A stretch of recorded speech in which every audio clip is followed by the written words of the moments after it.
Hi, my name is Kayla, and for our group project, we wanted to create a blog called Behind the Badge, which interrogates state violence and police brutality. So, this is our mission. Behind the Badge is an award winning website with the sole purpose of giving its readers insight on the true nature of state violence and police brutality. Police brutality and state violence is the excessive use of force against minorities that is justified by the government because of their badge. We know that there are racial biases that inspire the violence, and we encourage our readers to interrogate what lies in their work. Our goal is to educate the public on the true injustices that our government practices. Read through our blog to go behind the badge on issues of state violence and police brutality. So, for my blog post, I wanted to focus on the Black Lives Matter movement, which is a response to police brutality and state violence. The first piece of media I looked at was the interview Tommy Lauren gave on The Daily Show, hosted by Trevor Noah. She is a vocal opponent of the Black Lives Matter movement because she attributes the little violence that comes from it to the whole movement. Um, t- uh, Trevor Noah asks her if the same logic can be used for Donald Trump because members of the KKK are inspired by him and support him. And to this, she says no. I think that this is a clear example of how people use the little violence that comes out of the movement to justify their racism. To me, she is an example of racial blindness because she refuses to acknowledge the clear difference that the police treat white people versus Black people. She states that Black people simply should not protest their country and should simply want to better it. To suggest that Black people will see equity in the police system by asking nicely is insulting. The next piece of media I looked at was Trouble 18, ACAB. For those of you who don't know, ACAB is a term that popularized on social media. That means all cops are bastards. The film does a really good job of defining this term. It states that there is no clean break between the past and the present.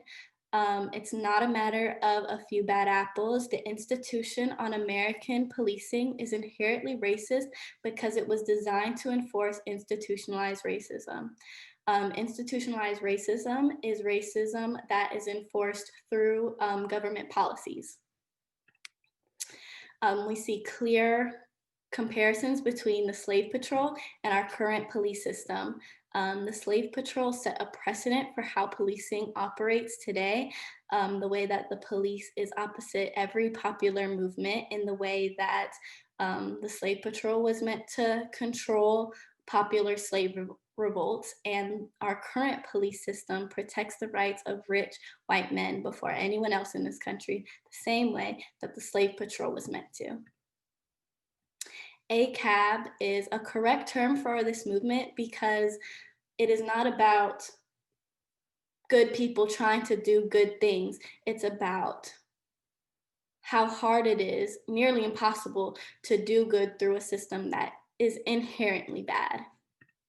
And the last piece of media I looked at was Pedagogy of the Oppressed, which compares the relationship between the oppressed and the oppressor. In our case, the oppressed would be Black people and the oppressor would be police.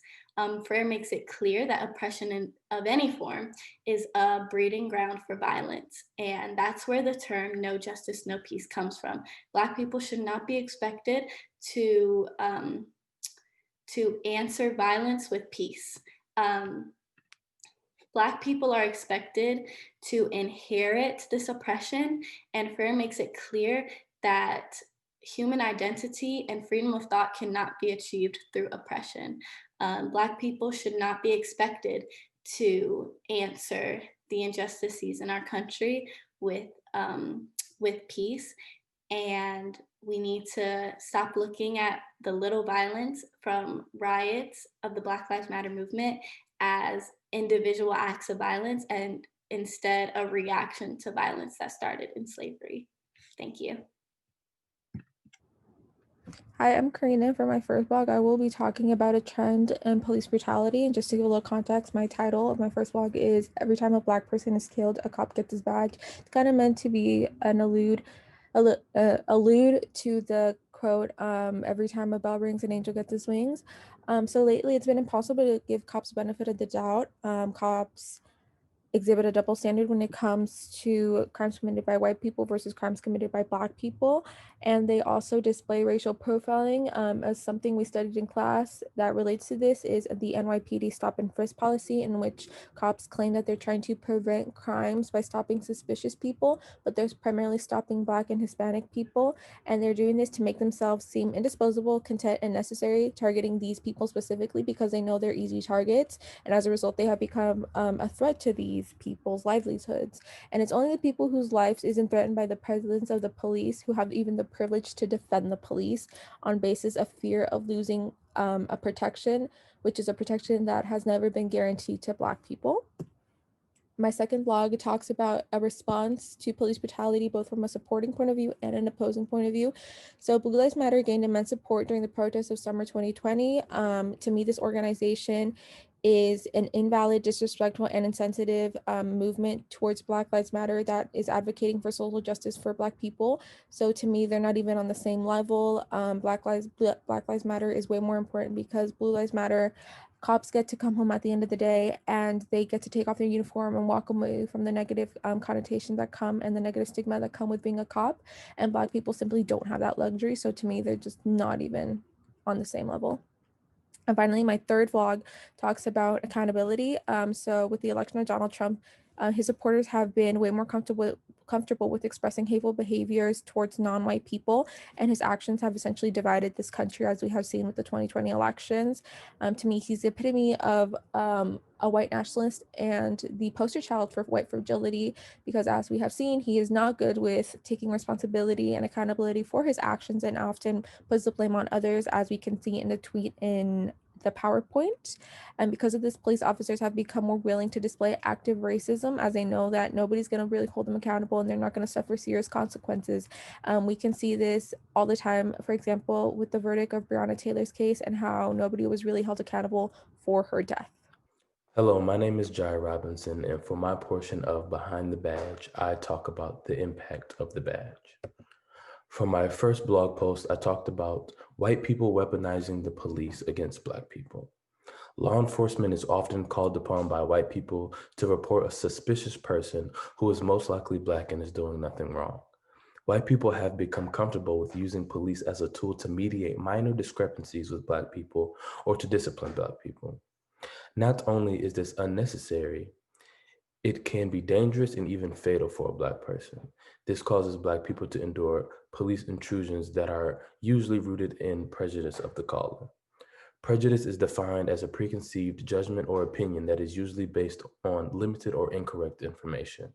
When police officers enforce the prejudice or racial bias of citizens, they create government discrimination. It undermines the validity of law enforcement's purpose. By enforcing the prejudice of white people, they exclude Black people from everyday activities, public spaces, and put them in danger. For my second blog post, I talk about the talk. The talk is something that all Black parents give to their children, particularly their sons, about how to conduct themselves when and not if they have an encounter with the police. A Conversation with My Black Son is a short documentary by the New York Times in which Black parents share the struggles of telling their Black children that they will be targets of the police. The implement of the stop and frisk protocol has increased the value and importance of the talk. Stop and frisk was created as a brief, non-intrusive stop of a suspect. The police must have a reasonable suspicion that a crime has been, is being, or will be committed. If the police believe that the suspect is armed and dangerous, they are allowed to give a pat down of the outer clothing of the suspect. This seemingly harmless protocol has led to racial profiling and at times police brutality against Black people. A study by the NYCLU concluded that innocent New Yorkers have been subjected to stop and frisk more than 5 million times since 2002, and most, if not all times, Black communities are the targets of these protocols. My third and final blog post is called Black Officers Despair. As protesters march in the streets yelling Black Lives Matter and all cops are bastards, I cannot help but think about what the Black officers standing on the opposite side are thinking. There are many viral videos of protesters begging and pleading with Black officers as they stand their ground with their white counterparts with tears in their eyes. Many officers say that they have never been so ready to walk away from a job and they feel caught in the middle. Black officers say that they are hurting, they don't fit into the Black community because they are cops, but they don't fit into the police department because they are Black. Thank you. Okay.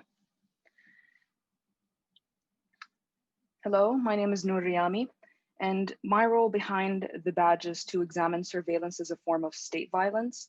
But I sort of took a different angle. Usually when we hear surveillance, we associate it to the surveillance of the Arab or Muslim community and kind of attribute its start or conception after 9/11. But I think that surveillance of Blackness has long been and continues to be a social and political norm that isn't really talked about or addressed much. So I wanted to examine the history of the surveillance of Blackness in America, and I wanted to show how contemporary surveillance technologies and practices are informed by the long history of racial formation and by the different methods that were used to police Black life under. Ultimately, I wanted to show how surveillance realizes and actualizes boundaries and borders and centers Black bodies around these constructed racial lines that limit their mobility and exacerbate their present political struggles. We tend to think of oftentimes mass surveillance as a relatively new phenomenon, a byproduct of the digital revolution. But as it turns out, our high-tech surveillance society had low-tech precursors. I've used Simone Brown's book, Dark Matters, as a recurring source in my two blog posts where I made the point that surveillance was an essential part of transatlantic slavery, a system that held millions of people against their will and tracked them as property. Slavery created this ongoing demand for surveillance technologies to monitor and track Black bodies. So any kind of increased mobility always required newer, more complex technologies for tracking and identifying Black bodies, basically creating this ongoing demand. And we can see this reflected in the ways that the police departments and other authorities try to use surveillance technologies like facial recognition or biometric technologies and contact tracing in the age of COVID to identify protesters or Black organizers and basically crush any mobilization related to the Black Lives Matter movement. In my second blog entry, I took a closer look at lantern laws, which were 18th century laws in New York City that demanded that Black, mixed race, and indigenous enslaved people carry candle lanterns with them if they walked about the city after sunset and not in the company of a white person.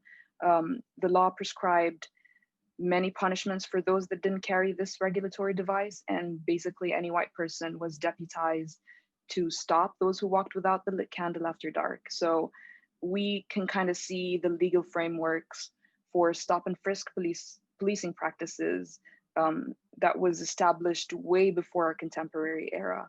I also made the connection between these lantern laws and the NYPD omnipresence technologies, some of which involve the use of high intensity artificial lights, floodlights, or the flashing roof lights from police cars throughout the night in predominantly Black and Latinx housing projects in New York City, just basically subjecting Black and Brown communities and neighborhoods to violent illumination by way of artificial lights. Finally, I shifted gears a little bit in my last blog and decided to highlight and take a closer look at the effects of welfare surveillance on Black mothers. I note that public perception of the average welfare recipient shifted from this virtuous white widow heroically raising her children alone to this lazy, promiscuous, deviant, and totally imaginary Black welfare queen that was mythologized by Ronald Reagan. These persistent stereotypes of poor women, especially women of color, as inherently suspicious, fraudulent, and wasteful, just provided a justification and support for invasive welfare programs that increasingly surveil the lives of Black mothers track their financial and social behavior, all while denying them services, separating them from their children, and incarcerating them. Um, Before we conclude, I wanted to share some last words on behalf of myself and Behind the Badge. We always strive to find an answer to the question of how can we be proactive? How can we start figuring out what's going on in our communities and in the world, and how do we organize against it? And all I have right now is a very non-technical answer, which is, a lot of the time we're responding, we're defending, we're campaigning against the government, the tech companies that are surveilling us. We're protesting police brutality and state violence. But one thing to understand is that there are profound effects to these operations, and these effects affect us and our communities psychologically. And um, my response is that the way to be proactive is to start facilitating healing, healing in our own communities from this overall collective trauma. And I know that that is easier said than done, but I think that unfortunately, all of this is not something that's necessarily going to stop. And so, how do we heal from something that continues to happen to us is a question that we should answer collectively in our own communities. So, just being in community, really prioritizing our healing, talking about how this actually affects us, like how we're petrified by it sometimes, how we're not able to move forward at certain instances, just talking about our feelings, as hard as that could be to some people, including myself. I mean, talking about how we, talking about our feelings in community, and just talking about how there aren't just legal or technical solutions. Like, we need to address and talk about our collective healing from that trauma and just start centering that in our conversations. And that, I think, is one of the ways to be proactive. This is definitely not a technical solution at all, but it's something that I think is necessary for our survival. It's necessary for our growth to continue moving forward, and eventually, hopefully, one day we persevere. Thank you.